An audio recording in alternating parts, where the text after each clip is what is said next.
Hi, I'm speaking to you today from inside the storage room where you're going to be signing out equipment for this week's assignment. You see over there, there are the storage cabinets where the camera equipment can be found. You might also hear while I'm sitting in here some drumming in the background. That's because there's a dance class going on down the hall here in Varner Hall. So there'll be background music perhaps to this particular video lecture. So today what we're talking about is how you can be a video journalist, the skills you need to shoot video for news. These are skills that will pertain to items that we're going to be talking about through the rest of the semester, and they will be information that you can use in your life ahead. So when you're thinking about how to turn yourself into a video journalist, what you want to be thinking about is how you can be capturing video to tell the story that you really want to tell as a journalist. Imagine you're thinking back to the radio story that you just put together, the podcast story you just put together. Right now, it's just audio. But imagine you were telling that same story and you had to cover all of that sound with applicable video to go with it. What kind of video would you need? How would you tell that story with video and the sound that they're hearing? Once you put those two together, you get to the point of what we're talking about here, and that is how you write a news story to the video or how you cover your audio with video. The question is, how do you get the video and audio to correspond? Because the more video you add to your story, the more people are going to pay attention to it, and the more they're going to remember it. So this week I'm going to be asking you to go out and finding that video to make memorable news pieces with. But there are some very important elements that you need to keep in mind before you head out. The first rule of thumb in this class is everything that you shoot from now on, any video that you shoot, will always be shot on a tripod. It's just simply not humanly possible to keep all your video steady because we're humans and we breathe. And when you breathe, the camera will move slightly. It will be noticeable especially if you're trying to shoot a still object, because that's not moving. Humans will move, so if you're shooting something that's moving, you're less likely to notice that the camera is also moving. But for this class, to avoid any of these problems of jiggly video, you will always use your camera on the tripod. I'll be able to know that if you didn't. Now, as a result of Rule 1, and all the other technical stuff that you learned in the first video that I set up about setting up the camera, I would recommend planning for extra time before you set up your shoots. So that means if you're going to interview somebody, what you want to do before you call them over to interview them is make sure that you have the camera adjusted correctly, make sure the audio is working, make sure the camera is on the tripod correctly and that it's balanced. Check the lighting to make sure that that's okay. Make sure you have the tripod at the right height to interview the person. And once you have all that set up, then ask the person to come and sit down in front of you and mic them up. It will take a little bit of time, and you don't want them just standing around frivolously. The other item that I really want to stress here is with these particular cameras, you want to make sure that you are shooting in a well-lit situation. We do not have a flash attachment. We do not have a light kit that's going out with you. And just make sure that they're in a room with a light in it or that they're standing outside. You want to avoid interviewing somebody in a bar or a darkened room, a restaurant, because simply the light is just too low in that type of situation. So make sure that it's a well-lit place. And that also, and I've mentioned this before and I'll mention again, that you never want the light source to come from behind the person you're interviewing. If the sunlight is coming here, then everything in front of it will be darkened out in the camera. So with these basic requirements in mind, this is how you want to shoot, okay? First, I'm going to talk about the video. In general, you want to make sure you have lots and lots of video to go with any interview you have. You want to think about shooting way more than you'll ever need. And even once you shoot way more than you think you'll never need, you're still going to find that's not enough to put together a story. To ensure that you have enough to work with, you always have to come back with, at the very, very least, 5 sequence shots of tight, medium, and wide. That would probably get you 5 sequence shots of tight, medium, and wide, which I'm explaining in just a second. that would get you maybe 30 to 40 seconds of an edited video. In a perfect world, you want to shoot at least 10 or 20 sequences to get a minute's worth of edited video, or a minute and a half. So what am I talking about? Wide, medium, and tight shots. Well, let's use this as an example here, okay? Let's say I was doing a story about the video services department at Oakland University. As it turns out, they're right down the hall from where I am right now. And I go there and I see a whole bunch of students working. I might go to the production studio and think, oh, maybe I could do a story here about how they need more employees. So first I think, okay, I need video to go with that story. I need to get sequence shots. So perhaps the first sequence I'm going to get is the room where they work. So I would get a wide shot of the room. Then I would get a medium shot of people working in the room, and then maybe a tight shot of somebody's hands working. Then maybe there's another sequence in there that I could get of the equipment. So I see a big control panel. So I shoot a wide shot of the control panel, a medium shot of somebody working at the control panel, and then a tight shot of the control panel. That would be my second sequence. So as you see each sequence, I'm shooting 3 different versions of the same thing.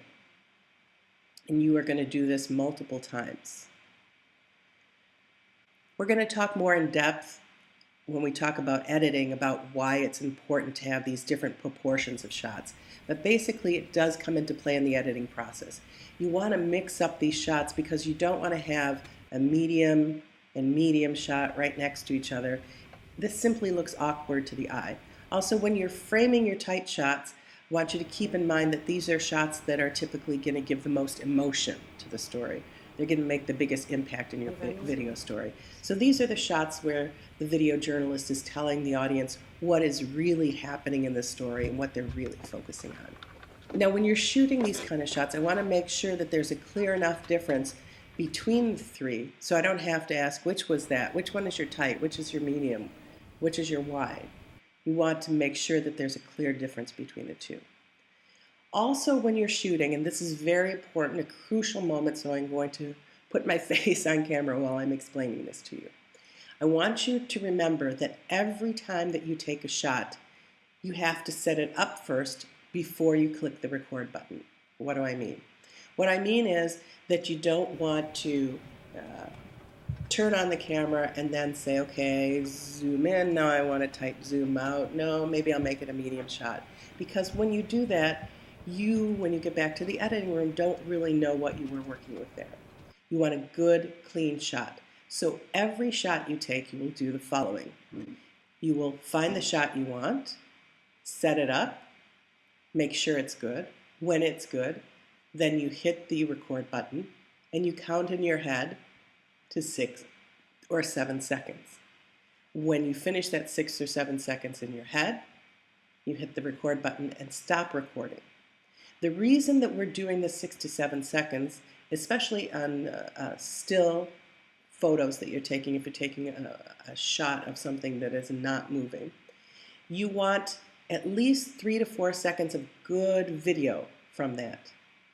But when you hit the record button, it's going to be jiggly at the beginning. And when you hit the record button, it's going to be jiggly at the end. So you want to make sure you have good sound 3 or 4 seconds in the middle there that you can edit with. So you're going to, again, set up your wide shot before you hit record. Make sure you have it. Hit record, count to 6 or 7, hit record and stop it. Then look for your medium shot. Once you have it set up, hit record, count to 6 or 7, hit record again. Look for your next shot. Once you have it set up, hit record, count in your head 6 or 7, turn it off. Okay? This is how you will shoot every piece of video that you have. Now, in addition to tight, medium, and wide shots, you also want to shoot some moving action shots. So for this, you can do 3 types of moving action. There could be static action, a follow action, or action that moves out of the shot. Static action would be holding your camera static. You're not moving it right or left or up or down, but taking a picture of something that is moving. So the general rule of thumb, you record that action until it's a completed cycle. For example, if you were taking a shot of somebody powering up their machine, you would roll on that video until the machine was powered up. If I'm taking a picture of somebody in the control room punching some buttons, I would take that picture until they're finished punching the buttons. If, on the other hand, I'm taking a picture of repetitive motion, like a fan going around and round, then I only need 5 or 6 seconds for that. That was static motion action. Now for follow motion, that's when you have somebody moving in the camera and you want to follow the camera with that person. So as they move, you move the camera to follow them. If there's a person walking from the door to their desk, you would follow them from the door to sitting down at their desk. Okay, go ahead. Now there's a different type of action. That's action where they walk out of the shot. So you want to start with a medium to wide shot of the person moving, and rather than following them all the way with the camera, you let them walk out of the shot. So start from there and then Now go this back will to- help quite a bit in the editing process. When you have the person moving from one location to another, let's say they walk out of the shot and they're headed to another location, maybe to sit at their desk, but they end up going to the water cooler first, and you want them sitting at their desk. You can take this edited piece, let the motion out of the shot, let them walk out of the first shot, and then edit the second shot where they walk into another shot and eventually sit down at their desk.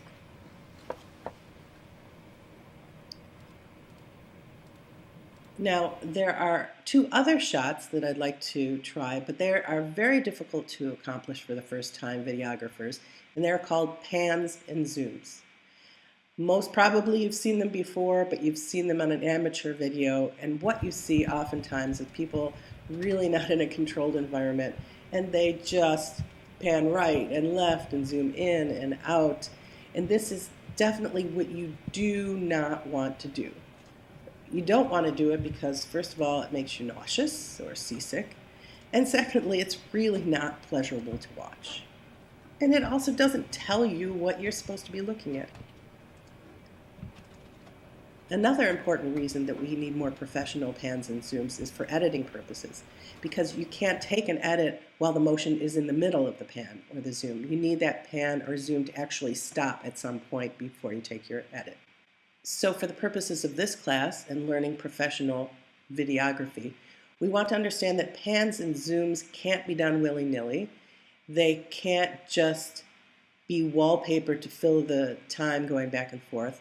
Also in the news business, you need to have a more professional approach to pans and zooms because they are actually needed to help you tell your story.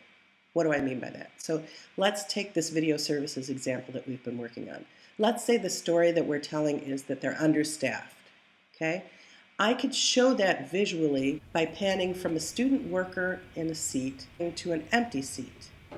And maybe the words that I would put together with that in the editing process would be something like, officials say they have a good crew now working, but they're having problems filling seats for the additional work they anticipate next semester. Okay? Can you see how this would work nicely with that sentence that you're trying to say? So if I was going to shoot that pan, first, before I hit record, I want to practice the shot. And then when I make sure that I have it, that's when I hit record. I wait a second or two because I want to establish the shot for editing purposes. And then I slowly start my pan. I establish that in a hold position. And then I hit the record button to stop recording. So you want to do the same thing for zooms in and out. You figure out what type of zoom will help you tell the story. Maybe we're talking about a busy worker putting the final touches on an editing project. And when you get a feel, you want to practice that first. And when you get a feel of where you want to stop that on the zoom in and stop it on the zoom out, after you've practiced, then you hit the record button. You could start as a wider shot behind the person that's editing and zoom in to what they're working on. You could start on their editing project and zoom out. You could start on the project as a tight shot and slowly zoom out to the mouse and their hand. In any case, you want to make sure you establish it with 2 or 3 seconds of still video at the beginning, slowly zoom, and then hold that shot for another 2 or 3 seconds before you hit the record button to stop. Okay, now we've talked about the types of video that you're going to need to help tell your story. In the TV news business, that video that we've talked about, the tight, medium, wide, pan, zooms, all of those shots, those are called B-roll. The name actually has stuck around because of the old film days. There used to be 2 types of film. There was the film that recorded audio, and that was the more expensive film, so they called that A-roll. So the big roll of film that was used for audio recording for interviews was A-roll. And the one that was less expensive that you didn't need to have audio attached to it, that was called the B-roll. So it will be the same in this class. Anything that we do where we capture the video, we're going to call that the B-roll. The interview, or where you're standing up and talking, the stand-up, where you have audio attached to it, we're going to call that the A-roll. So let's take a look now at what you're going to do to capture A-roll for this assignment. So, as I mentioned, some of the A-roll elements we're talking about are the interview and the stand-up. Let's talk about how to do both. When you're conducting an interview, as I mentioned earlier, you want to make sure all your equipment is set up before you bring the person in. You get the camera ready, you attach it to the tripod, you attach the mic, you make sure you have the mic working, you check all those levels, you make sure the lighting is good, and you have them set up like this. You're the reporter, and you have an interviewee. The camera will be set up behind you, behind the reporter, and it will be pointing in the direction of the person that's going to be interviewed. Whether you're doing a stand-up interview with a handheld mic or sitting down with a lav mic, you want to make sure that you, as the reporter, none of your body is in the shot. So not your head, not your face, nothing is in the shot. The shot is totally going to focus on the interviewee. Okay? You want to shoot them only, and when you set them up, you want to make sure you give them a bit of headroom at the top of the screen. So from their head, there needs to be another inch or so. And you want to frame them down as low as the shoulder or the chest area. Now, as far as positioning of the face on the screen, generally speaking, you want to use what is called in photographic terms the rule of thirds. Basically, it means you want to divide the screen into thirds in your head, horizontally and vertically. And one of the places where they intersect is where you want your subject to be sitting. You can put them either on the left side or on the right side. If you have multiple interviews, it's best to mix it up. You'll interview one person on the left part of the third, the next person on the right part of the third, and so on. So when you have the interviewee set up using the rule of thirds and having the proper proportions of their face on the screen, then you are ready to do the interview. So you've set up the camera, you come around and you sit down in the chair that's facing them. One other thing that you want to make sure that you do is move your chair off just a titch to the left. Okay? You do not want the person looking directly into the camera. You want the view of them looking a little bit off camera. If you're working on your own, it's generally easier to keep the person staying in the frame if you have them sitting in a chair. Because if it's a stand-up interview after you hit record, likely that they've moved from side to side and they're out of the frame. If you have a friend with you, it's really helpful to ask them if they could just stand by and look through the monitor and make sure that the person that you're interviewing is still in the frame where you have them. If you don't have a friend with you, you definitely want to turn that LED screen around so you can see it and make sure that the interview is standing in the shot where you have them. And once the interview begins, you want to make sure the interviewee knows not to look into the camera when they're answering. You want them to talk to you. You want to avoid them talking into the camera because then they look like a salesperson or pitching something in a telethon. So in news, the view that you want to get is always as if Currently, I am the viewer is graduating just listening in hopefully on a in May of conversation that they're having 2019. with I someone am else. currently a So sophomore once the within the camera Cinema is Studies rolling and the major, and record I'm sign also is going for a on, you want communications to ask minor. at least 3 to 5 questions. And those 3 to 5 do not include the first question, and that first question has to be, what is your name, how do you spell it, and what's your title? So the 3 to 5 minimum should never start with questions like, is this something interesting, or do you have? Because those will always end in yes or no questions. You should ask your 3 to 5 minimum questions with words that start with what, why, how, and any questions that you ask that end in yes or no, as far as I'm concerned, won't count toward your 3 to 5 question minimum for the exercise in this class.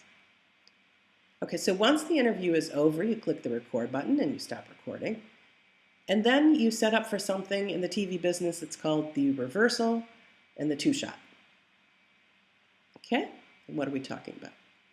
The two-shot is a shot of you, the reporter, from the back, and the interviewee from the front. It's just basically a chit-chat shot. The shot is used, again, as a setup shot when you're editing. And what I mean by that is, let's say that you have a sentence in your script that says, so-and-so has been working in video services for 2 years and said this will be his last year here, and you don't have any other video to use of him working, then you could use this two-shot to help set him up. The reversal is something Currently, I am totally different. graduating hopefully. The reversal involves you having to move the camera to a totally different position behind the interviewee. The reporter, which is you, will stay in your seat after you've set this up, and you listen. Okay, so you take the camera behind the person that's being interviewed. You want to make sure that you don't see the person's jaw moving, and I'll explain to you why. It all has to do with an editing trick. You do want to see the back of the interviewee's head and the front of you listening. So this shot, this reversal, is used in editing when you want to edit together two parts of an interview that weren't originally attached. So let's say you wanted to take this clip, Get videos produced. Like if you're in a club, we're the people that you'd go and to. then this clip, Create segments for maybe our news channel. but when all you that have fun them stuff. together, you see there's somewhat of a jump cut in Way there. for everyone on campus to really be able to create So what segments you for want to maybe our do news channel. All that fun is stuff. put that Currently, I'm reversal graduating. of you listening Like way for everyone in on campus between to where really that be jump able could to happen. create segments for maybe our news channel. All that fun stuff. So when you play the whole thing, your viewers will just see a continuous interview that person with you seemingly nodding as if you're understanding what they're saying. And they have no idea that you have edited something from the beginning and something from the end of the interview. Now the last of our A-roll items is called the stand-up. Okay? Keep in mind we will not be using the stand-up for the first project and video project in this class, which we're going to be doing next week. But this TV stand-up will be important when we're working on our last video project, which is a TV report that's coming in several weeks from now. Okay? But I want to have you have the opportunity to do a stand-up and to get the experience of it. The reason that they do a stand-up on TV is because TV ratings are typically based on viewers' personal connection with the TV station. So if they see the reporter standing up in front and standing at the location, they feel a connection with the reporter, and they feel that this reporter is much more connected to the story because they were actually at the scene of the story. Okay? So to shoot a stand-up, you first need to be at the location of the scene. It shows reporter involvement. So for example, if you're doing a story about a fire station, you would shoot your stand-up at the fire station. Doesn't make sense to do it in front of a white wall. So when you decide where your location is, then it's time to write the stand-up. You can write it in your head on a piece of paper and then memorize it. The stand-up should be done in 1 to 3 sentences. You're summing up the story you just covered, or you're giving a piece of information that you weren't able to include in the rest of the story.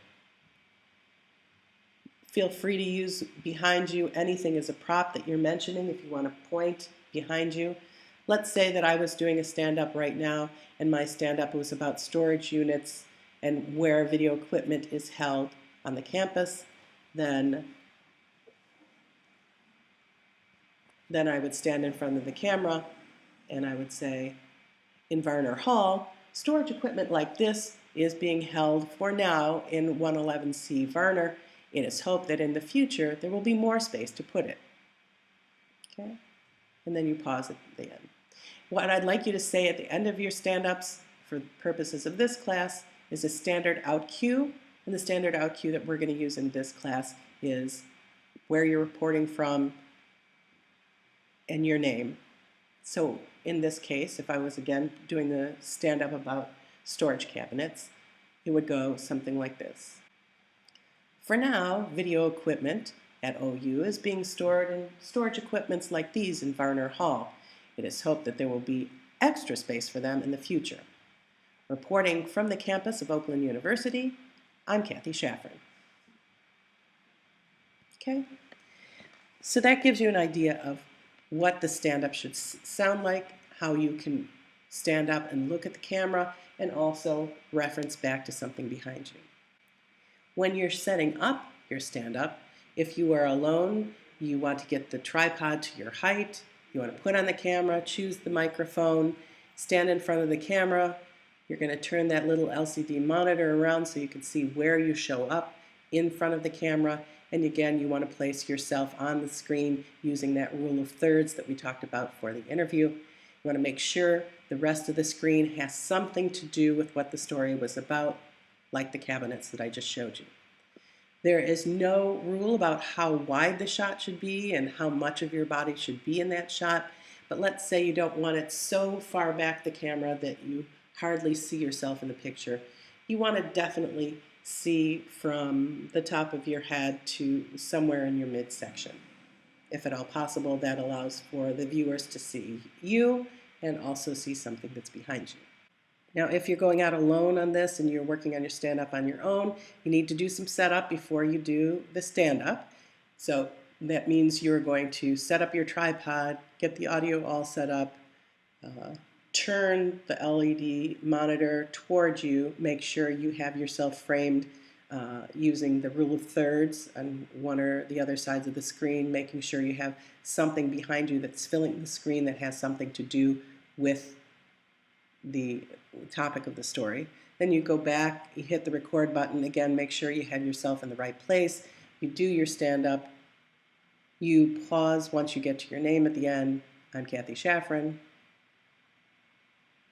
and after you're static for 1 or 2 seconds at the end, then you go and turn it off. I'd like you to make sure when you do the stand-up, however, that you don't just do it as if you are reading something that you've memorized. I want you to do it as if you are talking to somebody on the inside of that lens. So you look into that lens and you say with inflection in your voice, as if you're talking to a friend or a family member and explaining to them that point that you're making in your last 2 to 3 seconds, okay? So look through that lens, pretend there's somebody there, and emote some emotion while you're talking about it. Have some inflection in your voice. So those are the lessons of how to do your A roll and your B roll. Now what I want to do is talk about how you're going to apply all this information to the exercise that you're responsible for this week.